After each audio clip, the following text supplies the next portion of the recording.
Você vê que muitas vezes os pais têm um desejo grande de ajudar os filhos, mas não compreendendo a raiz do problema, podem atuar de uma forma, como a gente diz, né, começar a puxar a plantinha, né, que está ainda fraca para ver se ela cresce mais rápido, que é através da, às vezes, colocando um monte de apoios de aula particular e a criança fica mais sobrecarregada, mas a estrutura, né, interna, funcional dela não está adequada para receber todos aqueles estímulos. Então, ela se desorganiza ainda mais. Eu acho que vale a pena dar um exemplo de duas trajetórias que nós acompanhamos aí ao longo do tempo, de duas pessoas que tinham dificuldades na época bastante limitantes, eu estou falando de muitos anos atrás, uma numa esfera mais,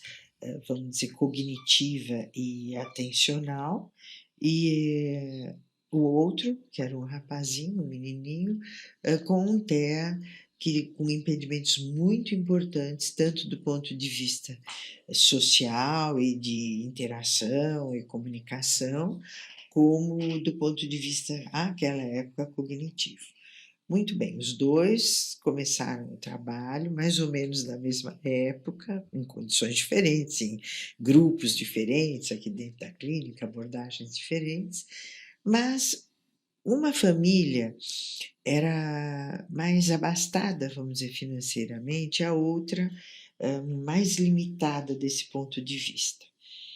E o que aconteceu ao longo dos anos foi extremamente interessante, porque essa família do rapazinho, que era, vamos dizer, uma criança com TEA, trabalhou muito para esse menino desenvolver, muito focado naquilo que a gente propunha. Fez uma parceria forte. Uma parceria forte conosco.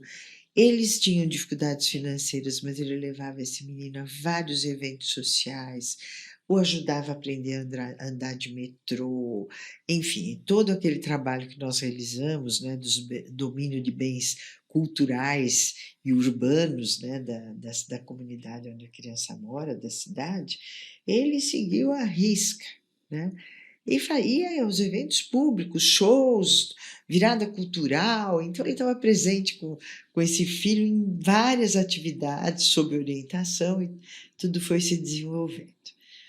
Já o outro caso de uma pessoa que era de uma família muito abastada, teve babá a vida inteira, viveu sob um manto assim, muito protegido, não desenvolveu nenhum domínio social, nenhum domínio sociocultural, nenhum domínio de bens urbanos, Até né? porque a família sempre tinha muito receio de que algo pudesse acontecer, um sequestro, alguma É, coisa, né? Assim, era um medo muito muito grande. grande. Essa família também, que era muito abastada, lutava muito para minimizar a ideia de que tinha um problema. E a todos os nossos encontros de pais, que são frequentes, né, nós fazemos isso habitualmente, nós solicitávamos uma possibilidade dessa criança desenvolver mais autonomia, mas tudo isso era sempre feito com alguém mediando, não, alguém quase que fazendo com as mãos dessa criança o que ela precisava fazer.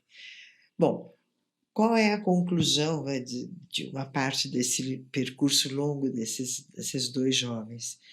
Que o rapaz, terminando a faculdade, já tem o seu emprego, já trabalha, continua vindo aqui, mas faz tudo que ele tem que Fez a fazer por conta faculdade por dele. conta própria, organizando seus trabalhos, né? Exato. Entregas de trabalho, provas. Então, teve uma autonomia muito grande nesse processo acadêmico. É. E no outro caso, que até, vamos dizer assim, se a gente fosse avaliar no início do processo aqui, a, a outra pessoa tinha muito mais condições até cognitivas e socioemocionais do que esse rapaz.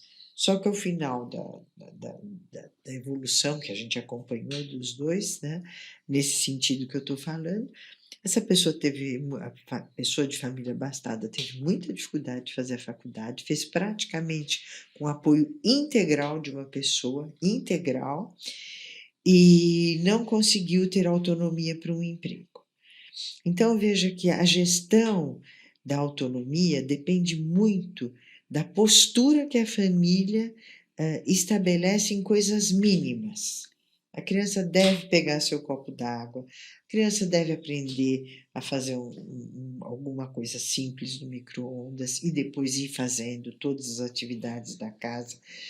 Então, expor a criança a uma demanda da vida de todos os dias é fundamental para o É desenvolvimento. que às vezes isso é duro para a família, né? Porque quando se coloca o problema na mão da criança, fica claro a dificuldade da criança de gerenciar aquelas questões. E isso fica muito claro no ambiente familiar.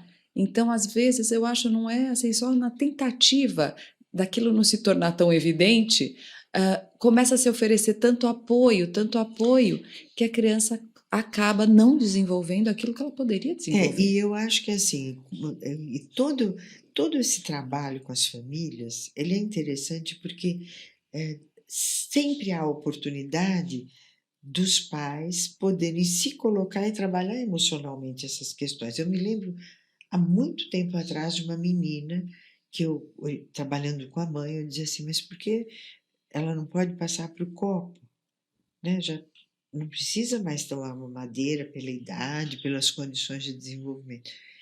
E a mãe resistia muito. E aí, numa entrevista, que a gente sempre tem um enfoque, vamos dizer, de apoio emocional aos pais, né, de um contexto de acolhimento, eu disse, mas o que acontece? Ela não vai ter essa idade X o resto da vida. Essa idade está evoluindo. Ela me disse com muita sinceridade, quase chorando, eu tenho medo de dar o copo de canudinho e ela não conseguir sugar, né? Ilustrando o que a Ana Paula falou. Então, por isso que esse trabalho, vamos dizer, de apoio e de acompanhamento muito próximo com os pais é muito importante, também no sentido de quebrar certas barreiras, certas resistências, né? Bom, muito bem, qual é a criança que começa a andar e não cai? Habitualmente, uma criança começa a andar e ela leva os seus tombinhos e levanta e continua andando. Muitas vezes os pais temem que ela caia, então isso pode até impedir o processo de deixá-la à vontade para poder começar a caminhar. E encontrar o seu próprio equilíbrio dentro desse exemplo, né? Porque enquanto a criança não entende o peso do corpo dela andando, ela não vai estar pronta para andar sozinha. É um exemplo, né, Exato. bem típico do que a gente acaba observando aqui.